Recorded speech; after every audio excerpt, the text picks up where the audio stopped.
I don't know why I'm hung up on this mortality thing. I don't know why. I think it's because like I had a near-death experience like not too long ago. I almost died.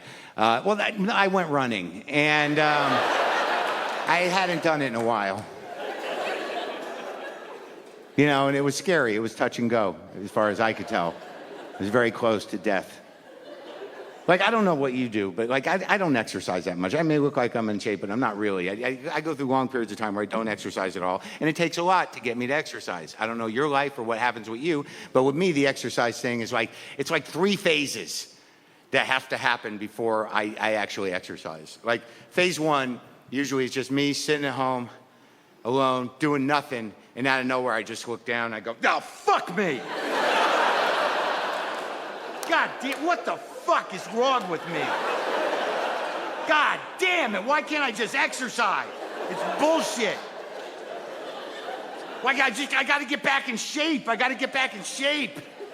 Then some part of your brain is like, what do you mean back? Like somewhere in my mind, I think that like there was a period in time where I was hitting the gym like 3-4 times a week. I was running, hitting weights, I was a little ripped. But in reality, I don't think that time ever happened. I don't think it ever existed. I think it's a mythology I've created for myself to judge myself against when I want to, hate myself because I have a little bit of time on my hands. So that doesn't always get me out. And then there's the next phase, which is you wake up and you're like, the only way I'm going to do it is if I get some new shoes. I got to get new shoes. Those shoes don't even work anymore. I got to get new shoes. You got to get the magic shoes. There's no magic shoes. There's no shoes that wake you up because they put themselves on your feet and started the process. Hey, what's going on? Wait, pants. We need pants.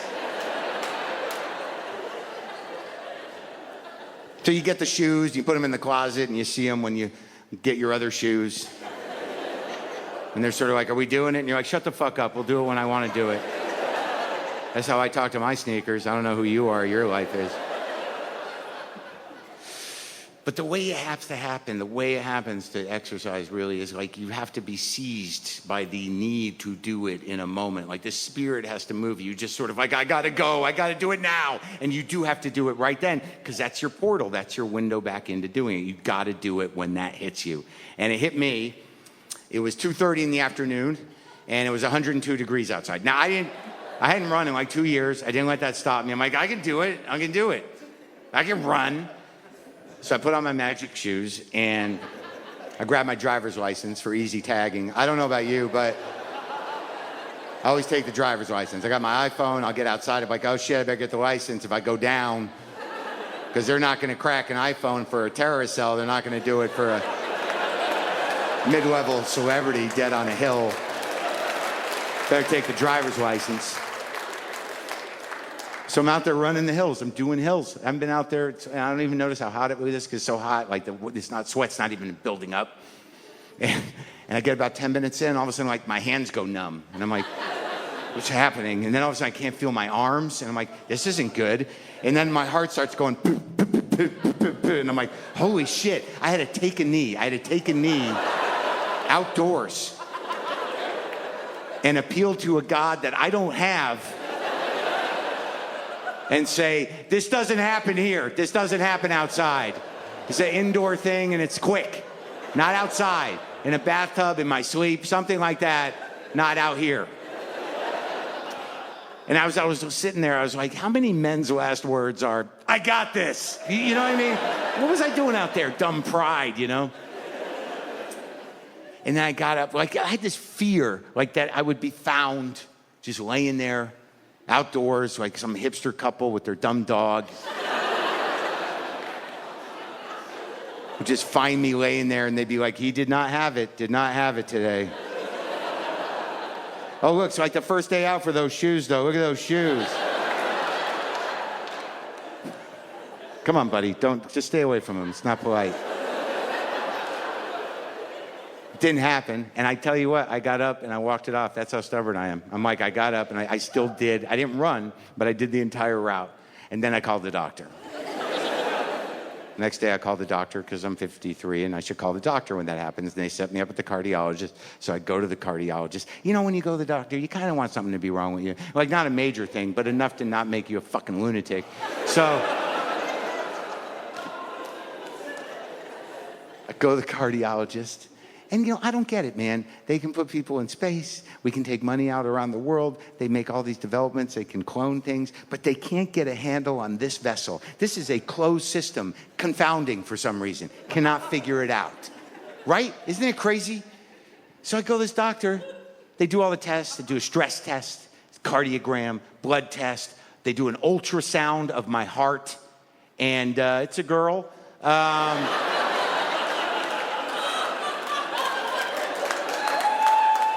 You know, sometimes you don't want to know, but, you know, I kind of knew. I think a lot of you knew. So you do all these fucking tests, and then the doctor comes out and he's like, yeah, you're great. You're in perfect shape. No problems. Perfectly fit. Everything, all the tests are good. And I'm like, what? What does that mean? It's like, you're healthy.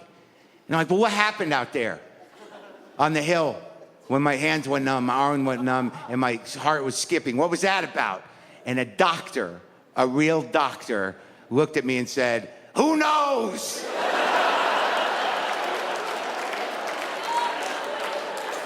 Shouldn't you know? Look, we'll see if it happens again. Let me know. No, I'm going to call you before I go running, and you can come to my house and follow me in your car. How would that be? Who knows? I shouldn't have told my mom about it, because that gave her a reason to check in with me. You guys are all cheering. You're all on the internet just like me. I was on the internet for 6 hours last night.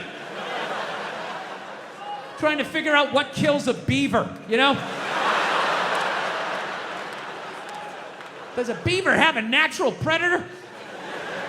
No. You wouldn't know it from all the ignorant shit I've said so far, but I am a changed person, believe it or not. I am. I had an experience earlier this year. This is all true. No, you don't think so? Some guy just yelled bullshit. Are you saying bullshit, sir, because you don't believe me or because you don't want me to leave? Is that what it is? The little angry circle that you're in? Don't be going and getting happy now. Don't be going and getting soft on me. Don't start hugging people and loving yourself. And crying when you see something cute, hang on to it. Lash out at people. Reach for your pistol under the seat, do it. No, I took mushrooms back in February for the first time ever.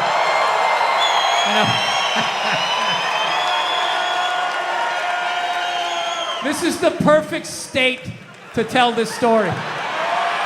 You guys should literally have mushrooms on your fucking license plate. All right, so here's the deal. I never fucked with anything like that. I was always a booze guy. All right, relax everybody. I always get nervous when I get white guys going like, yeah, all right, woo, all right. Build the wall, okay, I'm fucking around, relax.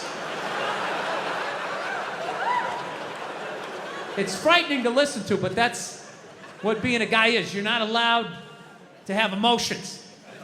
So that's all of that shit comes out when you drink. Do something dumb so I don't feel stupid. So, yeah, I was always like a booze guy. So, like, I never fucked with, like, psychedelics or whatever. So I figured, it was just one of those deals. I was out in the desert, man. And I was like, all right. I got somebody watching my kids. Everything's fine. I'm in my 50s. If I got to do it now or I'm never going to do it, right? So this person, who may or may not have been my opening act tonight, goes, all right, man.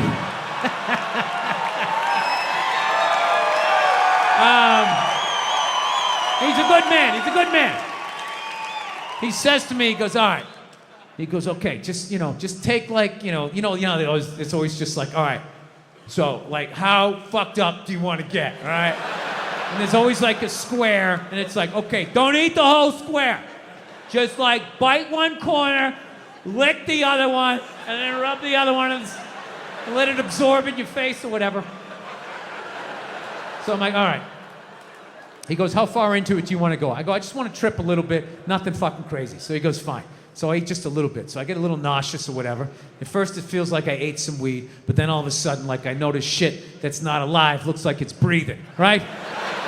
Like the refrigerator, looked like it just did a lap around the house. It's kind of... Nothing threatening, you know? It's just like, you know, it needed it, you know? TV started getting bigger. It's looking like it's gonna fall on me, all right? And I was doing fine. I was fine. I was like, I know that TV's not getting bigger. And if it is, I don't give a shit. Go ahead. Spill that pixelation all over me. I don't give a fuck. I know I'm tripping. I'm having fun.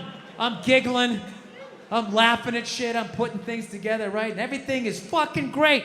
And all of a sudden, about an hour in, all of a sudden, this profound sense of loneliness and not feeling loved just washed over me. Yeah, and I was just like, I fucking knew it. I fucking knew it. This is why I didn't do it.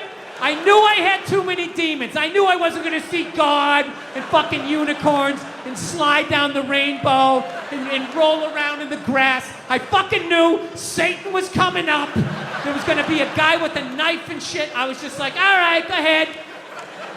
Drag me into the abyss. Let me see how fucked up I am. And this feeling, it just enveloped me. And I don't even know how to describe it. It wasn't even a feeling. It just was. It just was. So I'm freaking the fuck. I'm just sitting there like, what the fuck? I can't get out of it, dude. Like, I could walk 100 fucking million miles. I can't walk out of it. It just was.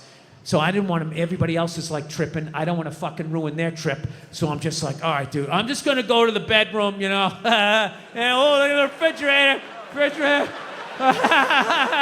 Right. I'm just feeling a little nauseous. Look at your head.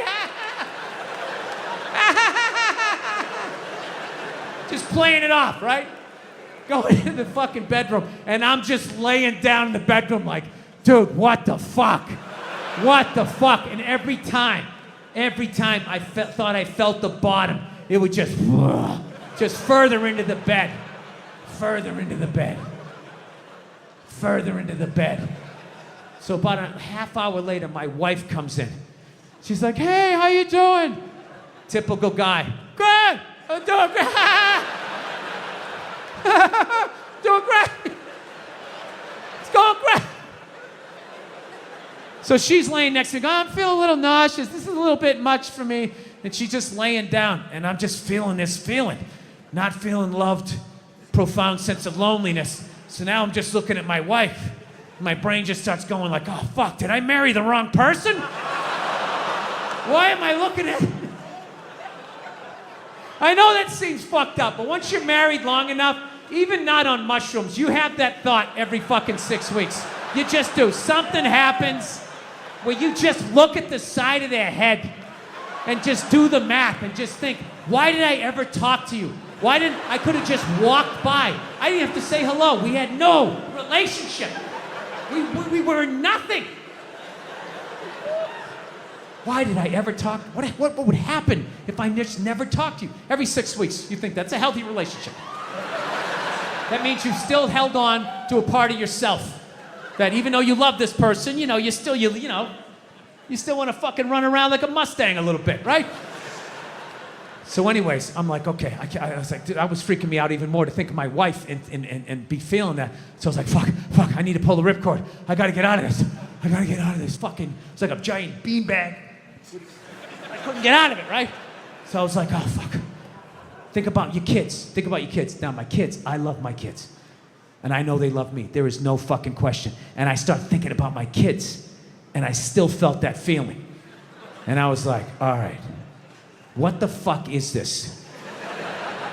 Because I know that's bullshit. And I just sort of laid there, and I relaxed, and I went, oh, fuck. I know what this is. This is how I felt growing up.